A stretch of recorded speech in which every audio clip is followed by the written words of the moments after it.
जहां हर रंग अपने में अच्छे से निखर के आया हुआ है। टीवी यूनिट के कुछ डिजाइन पसंद आ रहे थे, लेकिन इंस्टाग्राम हमारी हर बात सुनता है या फिर पूरी वायरिंग चेंज करनी पड़ेगी। इसीलिए जितनी अच्छी प्लानिंग हो सके घर बनाने की। सुबह के 9 बजने वाले हैं और जैसे बाहर निकले तो आज माहौल कुछ ऐसा है, चौखमा पर्वत के आसपास खूब सारे बादल बड़ी तेजी से मूव कर रहे हैं भाई। बाकी सुबह सुबह एक गड़बड़ हो गई है। ये देखिए जी, छत में पूरा पानी ऐसे लीकेज होके फैला हुआ है और कल हमने यहाँ पे ये लेयर भी लगाई थी, वो भी पूरी भीग गई। सारे कपड़े सब भीगे भाई। बस ये वाटर प्रूफिंग ना ख़राब ना हो जाए, ढंग से सूखी भी नहीं थी। तो सबसे पहले आप सभी को मेरा प्यार भरा नमस्कार। मेरा नाम है आलोक राणा और स्वागत है आप सभी का देवभूमि उत्तराखंड के इन खूबसूरत पहाड़ों से। और आजकल ना सुबह सुबह ही छोटे बच्चों का शोर सुनाई देता है। सभी लगे हैं क्रिकेट वगैरह खेलने पे आसपास खेतों में।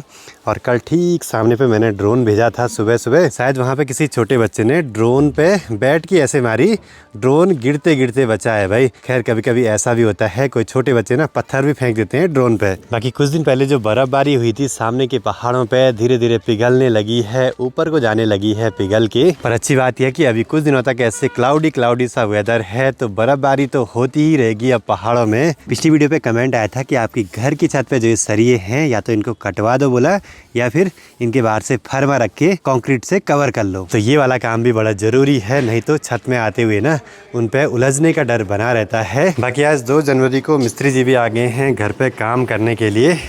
कल पहली तारीख छुट्टी कर दी थी। बाकी आज यहाँ पे काम जारी है साइड टेबल की ड्रॉवर वगैरह पे। अब जैसे कल मिस्त्री लोग नहीं आए तो घर पे सुनसान सा माहौल लग रहा था। आज आ गए हैं तो बढ़िया चहल पहल भी है, काम भी लगातार जारी है। बस अब धीरे धीरे ना जैसे जैसे स्ट्रक्चर तैयार हो रहा है फर्नीचर का, तो सारी प्लाईवुड कम होती जा रही है। यहाँ पे खुला खुला माहौल होगा तो तभी पेंट वाले भी आ पाएंगे पेंट वगैरह करने के लिए। ऊपर ऐसे ही छूटा हुआ है थोड़ा बहुत बाहर की तरफ। बाकी हर कमरे में लगभग इतना स्ट्रक्चर तो तैयार हो ही रखा है। बेड का स्ट्रक्चर कंप्लीट है। यहाँ पे साइड पे जो अलमारी वगैरह है उनका स्ट्रक्चर भी तैयार है। बस इस वाले कमरे में यहाँ पे एक टीवी पैनल बनाना है। 1-2 डिजाइन मैंने पसंद तो करे हैं। जैसे राउंड हो जाएंगे, राउंड तो हो जाएंगे, लेकिन प्लाई लाना पड़ेगा। प्लाई लगेगा और फ्लेक्सिबल वो अलग रहता है। हमारे में वही आ रहा है। हाँ मेरे पे भी वही आया है। आजकल ना हम यहाँ पे बहुत सारी ऐसी बातें करते हैं कि घर पे क्या काम होना है, कैसे होना है। इंस्टाग्राम हमारी हर बात सुनता है। शाम को हमें वही रील सजेस्ट होती हैं। मिस्त्री जी को भी सेम रील हुई बोला सजेस्ट, और मुझे भी। मैं बोला था इनके पास कि माइका कैसे घुमाओगे राउंड कॉर्नर पे, इन्होंने बोला घूम जाती हैं। मुझे पता था नहीं, शाम को वही रील मुझे दिख गई इंस्टाग्राम में। सेम इनके इंस्टाग्राम ने भी सुना, उनको भी दिखा दिया।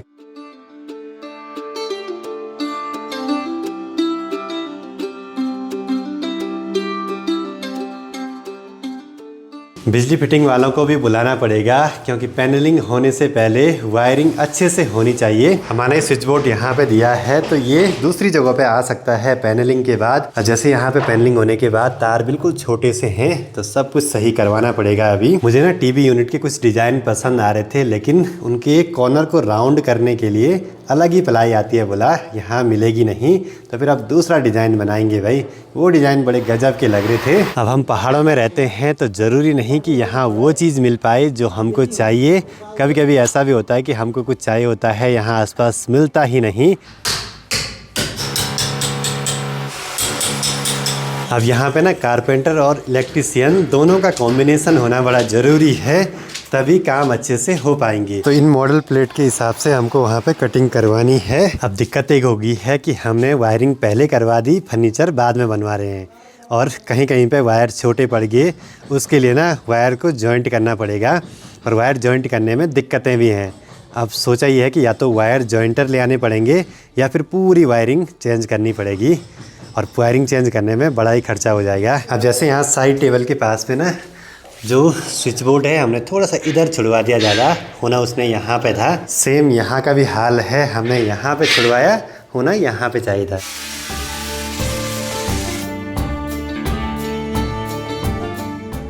दिन के 1 बजने वाले हैं और सामने चौखमा पर्वत की ओर से देखिए बर्फबारी भी शुरू हो गई वहाँ ऊपर चोटियों पे। बाकी मिस्त्री जी यहाँ पे लगे हुए हैं साइड टेबल के ड्रॉर वगैरह बनाने पे, जिन पे कि ये चैनल लगेंगे। ये हैं 12 इंच वाले चैनल, और साथ ही एक और पूरा चेंज होगा शायद कमरों में। हमें ऊपर सीलिंग करवानी है, पहले उतना प्लान नहीं था, तो बल्ब के लिए जगह छोड़ी हुई है जगह जगह पे, तो यहाँ की सारी वायरिंग निकालनी पड़ेगी और सिर्फ सीलिंग पे ही सारी लाइट रहेंगी। पहले प्लान होता तो उतनी वायरिंग बर्बाद नहीं होती, लेकिन अब सारा कुछ निकाल के दोबारा जब सीलिंग होगी तब करवानी पड़ेगी अच्छे से वायरिंग। तो इन चीज़ों में बड़ी सोच समझ के काम करवाना पड़ता है, नहीं तो बाद में डबल ट्रिपल आफत हो जाती है और फिर वायर वगैरह ऐसे में हमारी ख़राब तो होंगी ही। इसीलिए जितनी अच्छी प्लानिंग हो सके घर बनाने की उतनी होनी ही चाहिए भाई।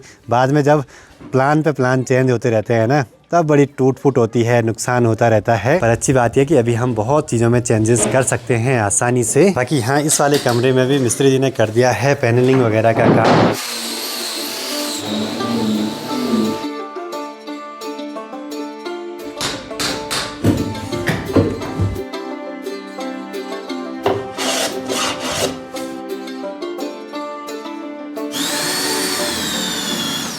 बाकी दिन के टाइम पे बादलों का टेक्सचर बड़ा गजब का बन रहा है, तो आप नज़ारे एंजॉय कीजिए इन खूबसूरत से पहाड़ों के, जहाँ हर रंग अपने में अच्छे से निखर के आया हुआ है बारिश और बर्फबारी के मौसम के बाद।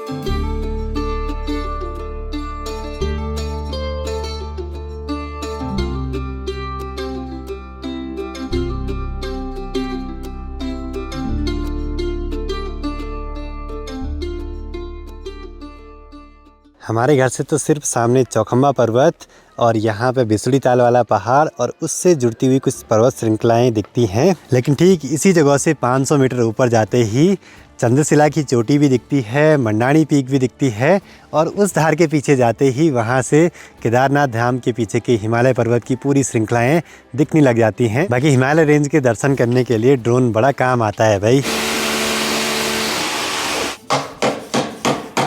तो ये कुछ ऐसी चीज़ें हमें मंगानी पड़ेंगी वायर के जॉइंट करने के लिए। ऑनलाइन तो हर चीज़ का सॉल्यूशन है, लेकिन एक बड़ी दिक्कत है, यहाँ ऑनलाइन डिलीवरी शायद नहीं होती है।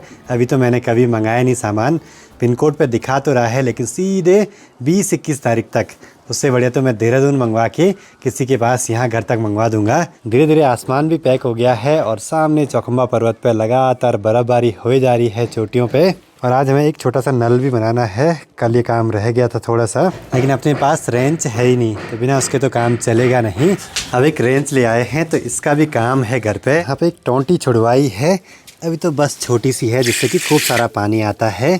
वैसे मौसम ठंडा और ऊपर से पानी भी ठंडा है। पानी का फोर्स बहुत ज़्यादा है ना, ऐसे में ये यूनियन खुलाना आसान नहीं है भाई। ये टोंटी खुला के यहाँ पे ये स्टैंड लगा के ऊपर लगानी है टोंटी। चलो जी, पानी का काम भी हुआ कंप्लीट। एक काम सही हुआ, दूसरा काम खराब, टोंटी खराब हो गई भाई। यूनियन भी खराब हो गया और टोंटी भी खराब हो गई। मार्केट जाके ले आने पड़ेंगे दोनों फिर से। और पानी ने तो ढंग से भिगा दिया भाई। और छोटे छोटे बच्चे देखिए मस्त में से आड़े जला के लगे हुए हैं आग सेकने पे।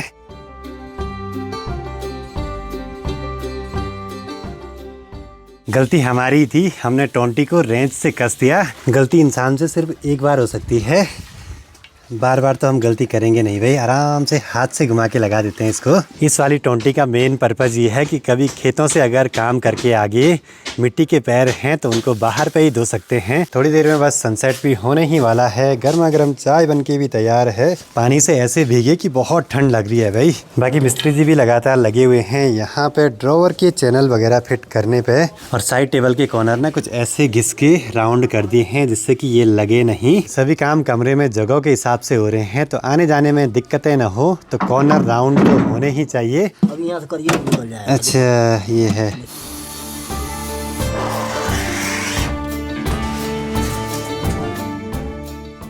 चाय थोड़ा थोड़ा लाइए।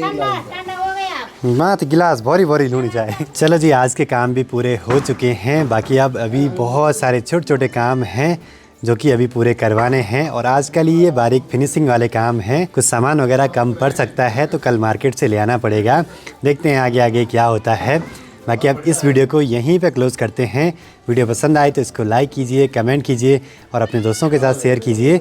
मैं आलोक राणा मिलता हूँ आपसे अगली नई वीडियो में। तब तक के लिए जय हिंद, जय भारत, जय देवभूमि उत्तराखंड।